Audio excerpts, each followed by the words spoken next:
Good morning friend, welcome to crack Pratham. आज तारीख 22 March 2021 है और हमें the Hindu and others news को डिस्कस करना है। आज का जो हमारा टॉपिक होगा, पहला है इंटरनेशनल डे ऑफ फॉरेस्ट, दूसरा अनंगपाल द्वितीय, तीसरा है वर्ल्ड वाटर डे एंड जल शक्ति अभियान, चौथा उस्ताद बिस्मिल्लाह खां और अंत में questions. International day of forest यानी कि अंतर्राष्ट्रीय वन दिवस, इसे कब आयोजित किया जाता है? इसे प्रतिवर्ष 21 मार्च को आयोजित किया जाता है। किसके द्वारा? आप यहाँ पे देखिए, United nation forum on forest, यानी कि यूनाइटेड नेशन का एक अंग है। इसके साथ ही इसमें अन्य जो भागीदारी जैसे फाओ, फूड एंड एग्रीकल्चर ऑर्गेनाइजेशन, इसके अलावा अन्य सरकारें जैसे कि भारत, अन्य देश जो भी होते हैं, और वन से संबंधित संगठन और पार्टनरशिप।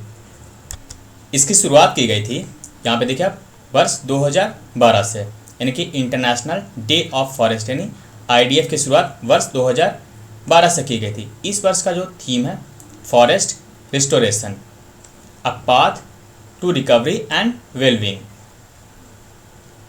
इसका उद्देश्य क्या होता है? सिंपल सा है, वनों के प्रति लोगों में जागरूकता उत्पन्न करना और वनों का संरक्षण को बढ़ावा देना। नेक्स्ट है अनंगपाल द्वितीय के बारे में। क्यों चर्चा में आया? दरअसल भारत सरकार के द्वारा एक कमेटी का गठन किया गया है। किसके लिए? अनंगपाल द्वितीय को पॉपुलराइज करने के लिए। उनके लेगेसी जो हैं, इनकी इतिहास में उनके जो छाप हैं, उनका योगदान है, उसे लोगों को बताने के लिए। यह 11वीं शताब्दी के शासक थे, जो कि तोमर वंश, जिसने 8वीं से 12वीं शताब्दी तक दिल्ली और हरियाणा पर शासन किया था, उसके एक महान शासक थे अनंगपाल द्वितीय। बात करें अनंगपाल द्वितीय और दिल्ली की, तो ये जो तोमर वंश है, इसकी स्थापना की गई थी अनंगपाल प्रथम के द्वारा। जबकि आपको पता है, जो दिल्ली, इसका पूरा नाम दिल्लिकापुरी थी, उसको स्थापित किया था अनंगपाल द्वितीय के द्वारा। इस अनंगपाल द्वितीय के बाद जो शासक बनाया गया था, कौन? यहाँ पे देखिए, पृथ्वीराज चौहान, जो कि इनके पोते थे। इनको 1192 में मोहम्मद गौरी के द्वारा पराजित कर दिल्ली सल्तनत की अनौपचारिक स्थापना भी की गई थी। उल्लेखनीय है कि 1191 में जब प्रथम तराइन युद्ध हुआ था, तो उस समय ये पृथ्वीराज चौहान जीत गए थे और गौरी हार चुका था। लेकिन 1192 में मोहम्मद गौरी जीत जाता है और दिल्ली सल्तनत की स्थापना करता है। वैसे अनौपचारिक इसलिए बोल रहा क्योंकि 1206 में, यानी कि 1206 में कुतुबुद्दीन ऐबक के द्वारा दिल्ली सल्तनत की स्थापना की गई थी। इसके बाद इल्तुतमिश भी बनता है शासक। ये जो दिल्ली है, इसको इंद्रप्रस्थ का नाम दिया गया था 11वीं शताब्दी में। किनके द्वारा? अनंगपाल के द्वारा दिया गया था। और अनंगपाल के द्वारा दिल्ली में लाल कोट और अनंगताल बावली का भी निर्माण किया गया था। तो इनके संदर्भ में ये कुछ इतिहास हैं, जिसे भारत सरकार के द्वारा और भी बताना चाहती है, उसके लिए कमेटी का गठन किया गया है। नेक्स्ट है वर्ल्ड वाटर डे 21 और जल शक्ति अभियान कैच द रेन कैंपेन। देखिए, अभी हमने पढ़ा 21 मार्च को अंतर्राष्ट्रीय वन दिवस मनाया जाता है और 22 मार्च को क्या मनाया जाता है? वर्ल्ड वाटर डे, यानी कि विश्व जल दिवस। इस वर्ष का जो थीम है क्या है? वैल्यूइंग वाटर, यानी कि जल का जो वैल्यू उसे बताना। इसकी शुरुआत की गई थी, यहाँ पे देखिए, यूनाइटेड नेशन जनरल असेंबली के द्वारा एक प्रस्ताव पारित किया गया था 22 दिसंबर 1992 को। तब से 1993 से 22 मार्च को प्रतिवर्ष विश्व जल दिवस आयोजित किया जाता है। आज यानी कि 22 मार्च को ही प्रधानमंत्री नरेंद्र मोदी के द्वारा एक कैंपेन शुरू किया जाएगा, जल शक्ति अभियान कैच द रेन कैंपेन। इसमें होगा क्या? यहाँ पे देखिए, इसमें 22 मार्च से लेकर के 30 नवंबर 2021 ये जो समय होता है, वो कौन सा है? प्री मानसून, यानी कि मानसून है, उसके पहले का मौसम और उसके पहले बाद का ये जो समय होता है। तो इन दो समय के बीच, यानी कि प्री मानसून और आफ्टर मानसून के समय, सबसे ज़्यादा जल संरक्षण करने पर जोर दिया जाना चाहिए। इसीलिए इसका जो है उद्देश्य, ये जल शक्ति अभियान कैच द रेन प्रोग्राम, इसको भारत सरकार के द्वारा ग्रास रूट, यहाँ पे देखिए, ग्रास रूट, ग्राम स्तर पर, ये देखिए, ग्राम सभा से लेकर के अन्य जो भी स्तर होते हैं, उस पर इसे लागू किया जाएगा। यानी कि ग्रास रूट, छोटे से स्तर से लेकर के बड़े स्तर पर जल संरक्षण कैसे करना है उसको बढ़ावा देना है, इसके लिए इस कैंपेन को शुरुआत किया गया है। इसमें ग्राम सभा स्तर पर जल शपथ भी लिया जाएगा कि हमें किस प्रकार से जल को संरक्षण करना है। इसके साथ ही आज ही एक केन बेतवा लिंक प्रोजेक्ट को भी शुरू किया जाएगा। ये जो केन बेतवा लिंक प्रोजेक्ट है ये उत्तर प्रदेश और मध्य प्रदेश के बीच जो केन और बेतवा नदी है उनको जोड़ने के लिए बनाया गया है। ये जो केन बेतवा लिंक प्रोजेक्ट है ये भारत का प्रथम नदी जोड़ो परियोजना का भी हिस्सा है। दूसरा बताइए कौन सा है? दूसरा जो है कोसी मेची, कोसी और मेची ये बिहार में है।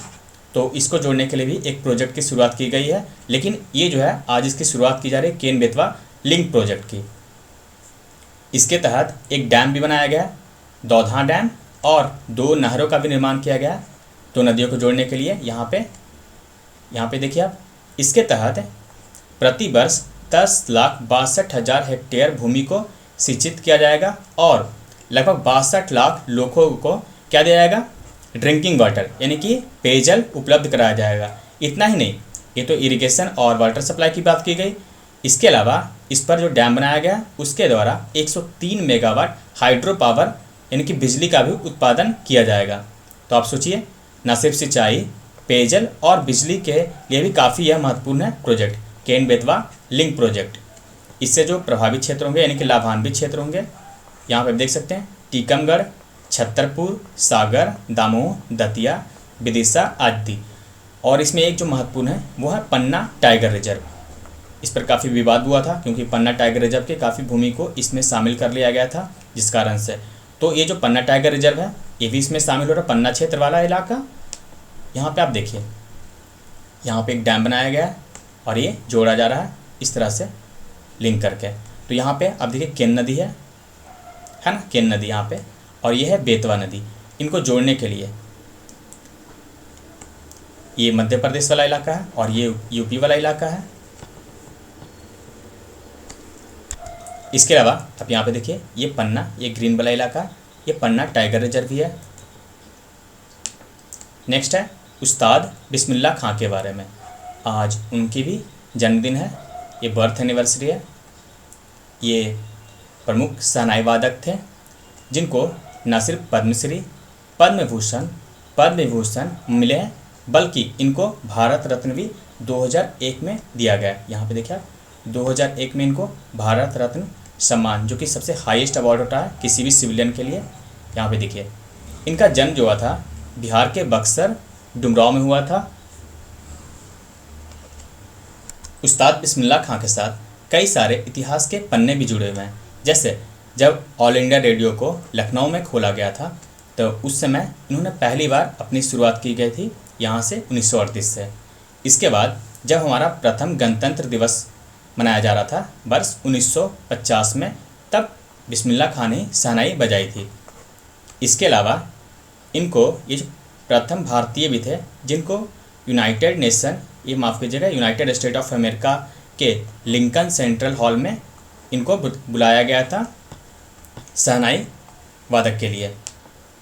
यहाँ आप देख सकते हैं ये जो अमृत महोत्सव आयोजित किया जा रहा है, राष्ट्रीय अमृत महोत्सव, तो उसमें भी 3 दिनों का आयोजन किया गया है बनारस हिंदू यूनिवर्सिटी में। तो वहाँ भी इनकी शहनाई को बजाया जा रहा है। इनकी बात करें अन्य की, तो अब देखिए इनका जन्म 21 मार्च 1916 को हुआ था, यहाँ पे देखिए, और इनका जो निधन हुआ था 21 अगस्त 2006 को। अंत में क्वेश्चंस है, चलिए क्वेश्चंस देखते हैं। पहला, अंतर्राष्ट्रीय वन दिवस के संदर्भ में निम्नलिखित कथनों पर विचार करें। अंतर्राष्ट्रीय वन दिवस यह प्रतिवर्ष 22 मार्च को आयोजित किया जाता है। इस दिवस की शुरुआत वर्ष 2012 में की गई थी। इस दिवस को वैश्विक स्तर पर वर्ल्ड वाइड फंड के द्वारा आयोजित किया जाता है। आपको सही विकल्पों का चयन करना है। बताइए, 22 मार्च गलत है बिल्कुल। क्यों? क्योंकि 21 मार्च को, 22 मार्च को क्या होता है? जल दिवस। तो हमारा एक गलत हो गया, यहाँ ये भी गलत है, दूसरा सही है और तीसरा भी गलत है। क्यों? क्योंकि वर्ल्ड वाइड फंड नहीं, WWF नहीं, बल्कि यूनाइटेड नेशन के द्वारा। इसमें अन्य जैसे कि फाओ आदि भागीदार हैं यूनाइटेड नेशन फोरम के द्वारा भी। तो लेकिन जो मुख्य है वो कौन है? यूनाइटेड नेशन, ना कि वर्ल्ड वाइड फंड। तो हमारा 3 भी गलत है, केवल उत्तर है 2। नेक्स्ट है, दिल्ली में लाल कोट ऐतिहासिक स्थल का निर्माण किसके द्वारा किया गया था? ए अनंगपाल तोमर द्वितीय, बी पृथ्वीराज चौहान, सी मोहम्मद गौरी, डी फिरोज शाह तुगलक। कौन है? अनंगपाल द्वितीय के द्वारा। नेक्स्ट है, विश्व जल दिवस के संदर्भ में निम्नलिखित कथनों पर विचार करें। वर्ष 1993 से यह प्रति वर्ष 22 मार्च को आयोजित किया जाता है। बिल्कुल सही है। दूसरा है, वर्ष 2021 का जो थीम है सेव द वाटर, यह गलत है। क्या है? Valuing water. तो केवल एक सही है। नेक्स्ट है, उस्ताद बिस्मिल्लाह खां के संदर्भ में निम्नलिखित कथनों पर विचार करें। उस्ताद बिस्मिल्लाह खां का जन्म बक्सर के डुमराव रियासत में हुआ था। सही है। दूसरा है, इन्हें भारत रत्न, पद्म भूषण और पद्मश्री सम्मान से सम्मानित किया गया था। तीसरा है, प्रथम गणतंत्र दिवस के अवसर पर इन्होंने राष्ट्रीय समारोह में शहनाई बजाई थी। आपको उत्तर तीनों सही है, तो हमारा उत्तर हो जाएगा सभी सही है। तो इस वीडियो में बस इतना ही। Thank you for watching crack प्रथम।